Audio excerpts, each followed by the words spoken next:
Baiklah, kali ini saya akan membahas salah satu lembaga negara, yaitu lembaga auxiliary. Nah, sebelum itu kita harus mengetahui apa sih itu lembaga.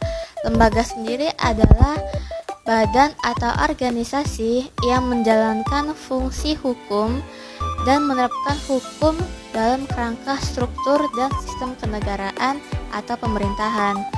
Nah, kali ini saya akan membahas salah satu lembaga auxiliary yang bernama BPK atau Badan Pemeriksaan Keuangan.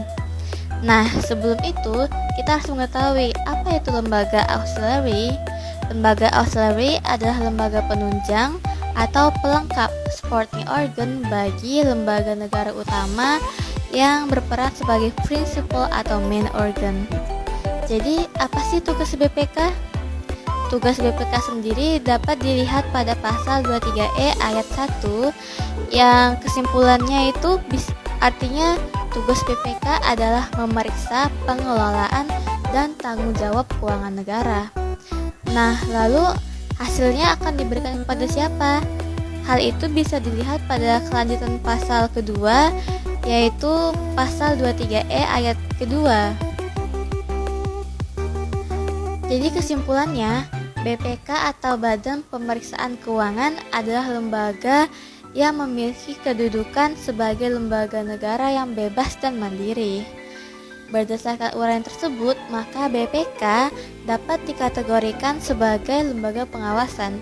Apa itu lembaga pengawasan? Lembaga pengawasan adalah lembaga yang memiliki fungsi untuk melakukan pengawasan terhadap pelaksanaan tugas dan fungsi lembaga-lembaga lain dalam pemerintahan.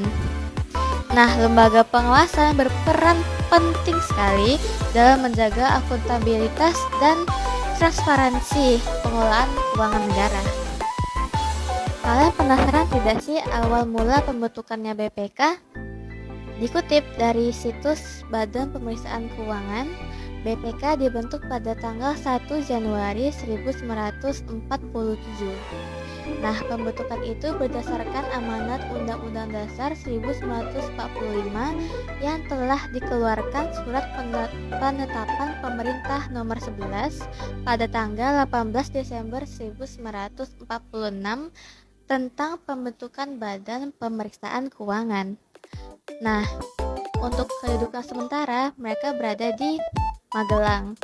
Awal BPK dibentuk hanya memiliki 9 orang pegawai dan saat itu diketuai oleh Bapak R. Surasno.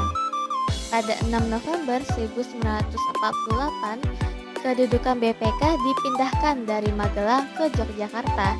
Pemindahan tersebut tidak lepas setelah ibu kota kita, Indonesia, dipindah dari Jakarta ke Yogyakarta saat terbentuknya negara Republik Indonesia Serikat atau yang sering disingkat RIS pada tahun 1949.